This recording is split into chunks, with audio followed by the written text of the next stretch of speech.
খুব জরুরি একটা বিষয়, কোনো গণমাধ্যম নিউজ করে নাই, শুধু 2 জায়গায় ভিডিও দেখলাম, সেটাও পরে ডিলিট হয়ে গেল।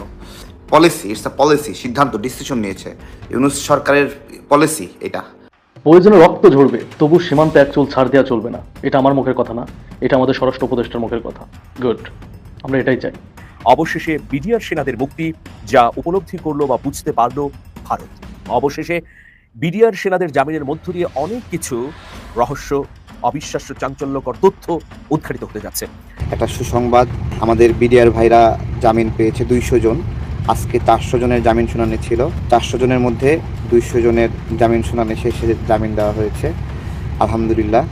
ভেঙে 2 টুকরো হয়ে যেতে পারে ভারত, এরই মধ্যে শুরু হয়েছে প্রক্রিয়া। কিন্তু কি কারণে হঠাৎ ভারত ভেঙে পড়ার সতর্কতা দিয়েছে গবেষকরা, আর এমনটা ঘটলে কি হবে ভারতবাসীর? দর্শক, অল্পের জন্য রক্ষা। বাংলাদেশকে নিয়ে ব্রিটিশ পার্লামেন্টে রীতিমতো একটি কু হতে যাচ্ছিল। সেখানে এমন একটি রিপোর্ট উপস্থাপন করা হচ্ছিল যেটা সম্পূর্ণরূপে ডক্টর ইউনূস সরকারের বিরুদ্ধে এবং শেখ হাসিনার পক্ষে।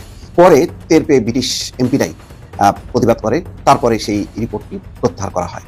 দেশে এই মুহূর্তে নানামুখী সংস্কার চলছে, তবে আমি আজকে আপনাদেরকে যে সংস্কার কমিশনের সুপারিশের কথা বলছি, এটা 53 বছরে আসলে এমন সংস্কার বাংলাদেশ দেখেনি। জাস্ট মাত্র এই কথাটার জন্য রাষ্ট্রপতির একটা অ্যাওয়ার্ড দেওয়া দরকার। আমি জানি না যে এর আগে আমাদের বাংলাদেশের কোনো রাষ্ট্রপতি এমন ধরনের কথা তিনি বলেছেন কিনা বা বুদ্ধি দিয়েছেন কিনা। আজকে এতদিন পরে এসে সেই রিপোর্টটা উদ্ধ করেছেন ব্রিটিশ পার্লামেন্ট থেকে মেম্বার অফ এমপি, এবং এখানে বলে নাকি আজকে যে রিপোর্টটা এটা সিরিয়াসলি বিগ ব্লো মিন আঘাত।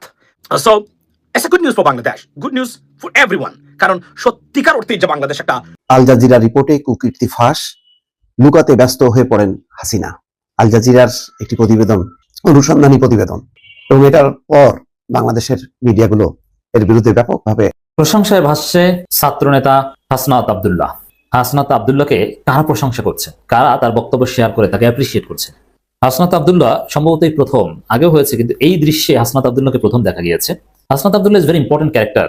আমি প্রথমেই জনাব তারেক রহমান সাহেবকে ধন্যবাদ জানাই যে বাংলাদেশের মানুষের সত্যিকার যে পালস, সেটা তিনি একমাত্র অনুধাবন করতে পারেন, এবং দেশনেত্রী বেগম খালেদা জিয়া পারেন, জিয়া পরিবার পারেন। তার বক্তব্য স্পষ্ট হয়েছে যে জনগণের কাছেই আপনাকে যেতে হবে, জনগণের ভালোবাসা ছাড়া। পররাষ্ট্রনীতির সংস্কার নিয়ে আমার করা একটা এপিসোডের পর অনেকে অনুরোধ করেছেন যেন আমি ভারতের সাথে বাংলাদেশের কূটনৈতিক সম্পর্কের ভবিষ্যৎ এবং আমাদের করণীয় নিয়ে ভিডিও করি।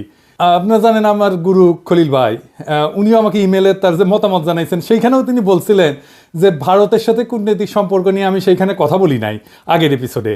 ভারতের কূটনীতি বোঝা কোনো জটিল বিষয় না, কিন্তু আমার বুবু কাটাল রানী হাসিনা এই সহজ বিষয়টাকে আমাদের কাছে জটিল করে তোলার চেষ্টা করেছেন। অবশ্যই এটা ভারতেরই বুদ্ধি। তিনি নাকি ভারতকে যা দিচ্ছেন তা তারা সারা জীবন মনে রাখবে, তাই না? হ্যাঁ, দেখেছেন তো কি দিছে আর আমরা কি পাইছি তা আজকে দেখব।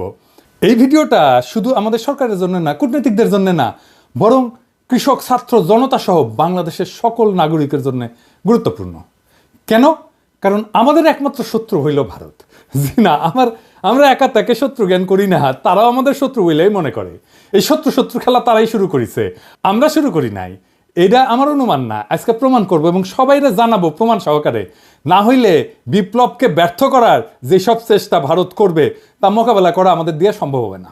গত 16 বছর হাসিনা যেভাবে আমাদের সরকারের সব দপ্তরে ভারতের স্থানীয় দালালদের ঢুকাইতেছে, তাতে আমাদের জন্য নতুন করে সব ঢেলে সাজানো ছাড়া কোনো গতি নাই। যাই হোক, অনেক কথা আছে, তাই চলেন প্রথমেই দেখে নিই ভারতের কূটনীতিক দর্শন কি বলে, তারা কিভাবে আমাদের দেশটাকে দেখে, তারা কিভাবে কূটনীতিকে দেখে, কূটনীতি তাদের কাছে কি। ভারতের কূটনীতিতে চাণক্য, কৌটিল্যকে তাদের মন্ত্রগুরু বলে মনে করে। এই কৌটিল্য হলো খ্রিস্টপূর্ব 300 শতাব্দীর দিকে ভারতবর্ষের রাজা চন্দ্রগুপ্ত মৌর্যের প্রধানমন্ত্রী। তিনি রাষ্ট্র পরিচালনার উপর একটা বই লিখেছিলেন অর্থশাস্ত্র নামে। এই বইটা প্রায় দ্বাদশ শতাব্দী পর্যন্ত প্রাচীন ভারতে ব্যবহার করা হইতো। তবে ভারতে মুসলিম সাম্রাজ্যের বিস্তারের পর থেকে এই বইটা কেউ আর খুঁজে পায় নাই।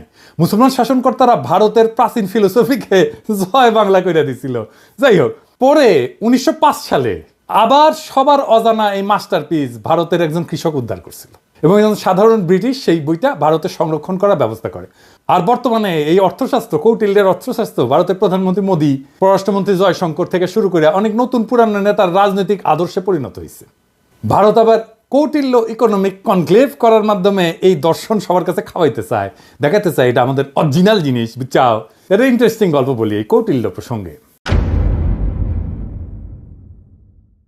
চন্দ্রগুপ্ত মৌর্যকে কৌটিল্য মানে তার প্রাইম মিনিস্টার সামান্য পরিমাণে খাবারের সাথে একটু একটু করে আর্সেনিক মিশাই দিত, মানে সে বিষ যেটাকে বলে। কেন? উদ্দেশ্য ছিল যে একটু একটু করে বিষ খাওয়াইলে তার শরীরে বিষের বিরুদ্ধে একটা প্রতিরোধ ক্ষমতা গড়ে উঠবে, যাতে শত্রুরা তাকে বিষ প্রয়োগে হত্যা করতে না পারে। এটা কিন্তু খুব সাইন্টিফিক, কারণ আধুনিক চিকিৎসা বিজ্ঞানও মিথ্রিডাটিজম বলে একটা শব্দ আছে, এর মাধ্যমে অল্প অল্প মাত্রা বিষ গ্রহণ কইরা বিষের প্রতি প্রতিরোধ ক্ষমতা গড়ে তোলা সম্ভব। ঠিক যেভাবে অ্যান্টিবায়োটিক রেজিস্ট্যান্স হয় না ব্যাকটেরিয়ার, জীবাণুর, ওই রকম আর কি উঙ্কা।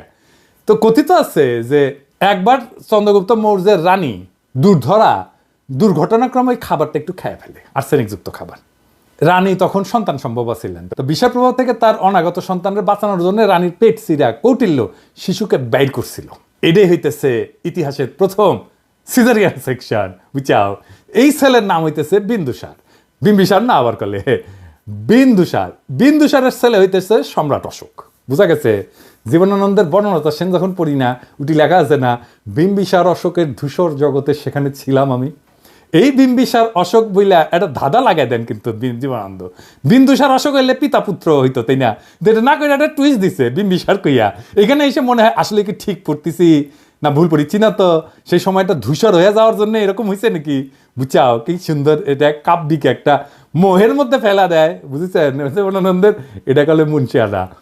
তো আমার কাছে ওই যে পাখির নীরের মতো চোখ তুলে নাটোরের বনলতা সেন এই লাইনের চাইতে ওই যে বিম্বিসার অশোকের ধূসর জগতে এই লাইনটা আরো বেশি কাব্যিক বলে মনে হয়। যাই হোক, কাব্যবাদ দিই, হ্যাঁ আসল আলাপে আসি।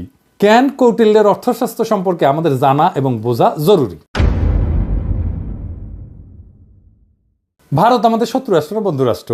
এই প্রশ্নটা সবাই করলেও কোনো রাজনৈতিক দল কখনো সরাসরি উত্তর দিতে স্বাচ্ছন্দ্য বোধ করে না, ভয় পায় আর কি, কখন ভারত তাদের গদি নড়ায় দেয়। তাই বলে সবাই যে কবে যে ভারত আমাদের বন্ধু রাষ্ট্র, তা করলে না।